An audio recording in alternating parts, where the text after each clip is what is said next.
Selamat datang di Bumi Pertiwi, Coach Patrick Kluivert. Kedatangan Kluivert ke tanah air selain banyak disorot media dunia, juga banyak membawa pengaruh.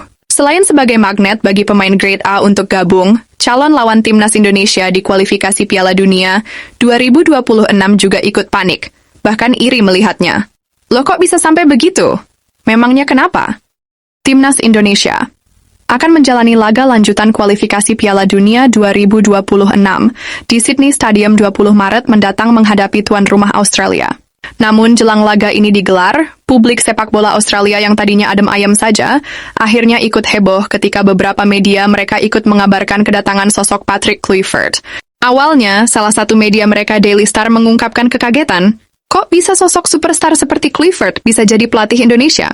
Namun, media tersebut lalu menyayangkan sikap sebagian publik tanah air yang menanggapi negatif kedatangan Patrick Kluivert. Faktanya sangat disayangkan, penunjukan Kluivert sama sekali tidak disambut baik oleh para penggemar, karena banyak yang masih mendukung Shin Tae-yong, tulis Daily Star. Selain Daily Star, media negeri kanguru lainnya The West Australian justru menganggap kedatangan Kluivert sebagai sebuah ancaman bagi The Socceroos. Kluivert dianggap akan menjadi penghambat laju tim asuhan Tony Popovich untuk lolos langsung ke Piala Dunia 2026. Mengingat secara klasemen, mereka hanya terpaut 1 poin saja dengan Indonesia. Tak hanya menyebut sebagai ancaman, dalam artikelnya The West Australian juga menyebut kedatangan Kluivert akan menjadi tantangan besar bagi The Socceroos, mengingat kondisi tim Tony Popovich kali ini tidak baik-baik saja. Beberapa pemain andalan mereka yang sempat buat repot timnas Garuda di GBK seperti Harry Souttar, Alessandro Circati, maupun Kusini Yengi mengalami cedera parah. Bek kokohnya yang mirip Maguire, Harry Souttar dipastikan absen hingga akhir musim karena cedera tendon Achilles. Begitupun bek Parma, Alessandro Circati yang juga harus absen hingga April karena cedera yang sama. Sementara striker cepat mereka Kusini Yengi juga masih absen membela Portsmouth di Championship karena cedera lutut. Selain kondisi tersebut, The West Australian juga menyebut bahwa faktor Kluivert yang akan mengubah gaya permainan Indonesia harus segera diantisipasi oleh Popovich.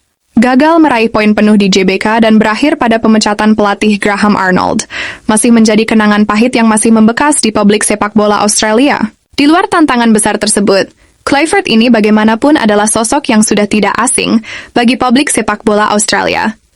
Ia pernah menjadi asisten Ange Postecoglou di Brisbane Roar. Di klub yang berlogo singa mengaung ini, Kluivert juga sempat memberi kesan manis pada mantan strikernya Sergio Van Dijk. Meski hanya 6 bulan mendampingi Postecoglou dan hanya meraih sekali kemenangan di Liga Australia, namun bagi Van Dijk, Kluivert telah memberi pengaruh banyak pada ketajamannya. Seperti apa yang dibuktikan ketika di musim 2009-2010, ia berhasil menjadi top skor Brisbane Roar dengan 13 gol.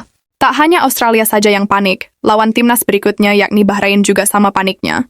Nggak usah pakai Patrick Kluivert datang, toh Bahrain sudah takut duluan ketika tandang ke GBK. Kedatangan mereka ke Indonesia bagaimanapun sudah dinanti banyak fans Indonesia yang ingin segera bersilaturahmi setelah kejadian di Bahrain bulan Oktober lalu. Kedatangan Kluivert ini akan semakin membuat kepanikan mereka berlipat-lipat. Saking paniknya, pelatih Bahrain, Dragan Talajic berkoar-koar di media, sampai tebar ancaman pada Kluivert. Talajic menantang Kluivert untuk bisa meraih poin penuh dari timnya. Talajic juga sambil membawa-bawa statusnya sebagai sang jawara Piala Teluk. Ia membangga-banggakan bahwa timnya sudah mampu mengalahkan tim seperti Arab Saudi, Irak, hingga Oman di Piala Teluk 2024. Modal itulah yang menurutnya menjadi kepercayaan diri besar bagi skuadnya untuk bisa mencuri poin di GBK. Talajic boleh saja sombong, namun bukan berarti Indonesia besutan Kluivert jadi takut.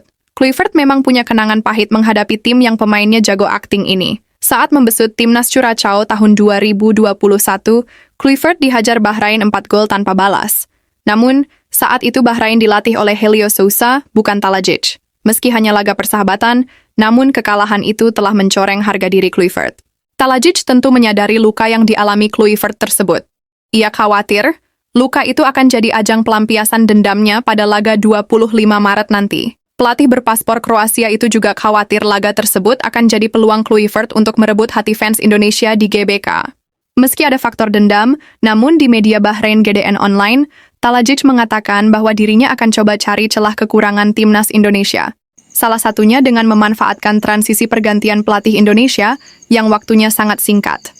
Lain halnya Australia dan Bahrain yang panik, calon lawan Indonesia berikutnya yakni China, justru iri dengan datangnya Patrick Kluivert. Media China Sohu belak-belakan mengatakan bahwa pengaruh Kluivert ini akan dimanfaatkan oleh PSSI untuk merekrut lebih banyak pemain naturalisasi grade A dengan kualitas terbaik. Bahkan secara spesifik, Sohu memprediksi bahwa sebentar lagi timnas Indonesia akan mendatangkan pemain Leeds, Pascal Struijk. Patut untuk dinanti nih. Dengan pengaruh Kluivert tersebut, Sohu menyebut bahwa timnas Cina akan mendapat tekanan yang luar biasa ketika menghadapi Indonesia di GBK bulan Juni nanti. Melihat adanya tekanan besar jelang hadapi Indonesia besutan Kluivert, timnas Cina tak mau kalah.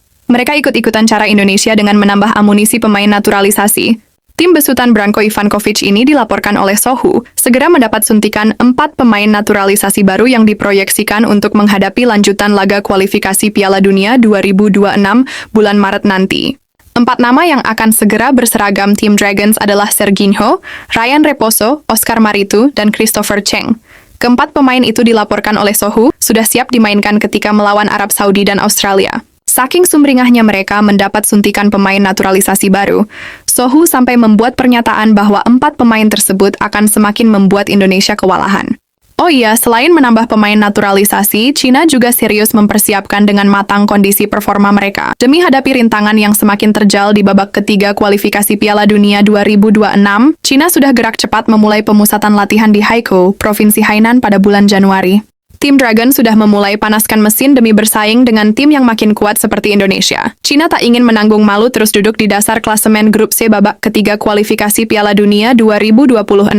Mereka juga tidak akan membiarkan begitu saja Kluivert mampu membalaskan dendam kekalahan timnas Garuda di Qingdao.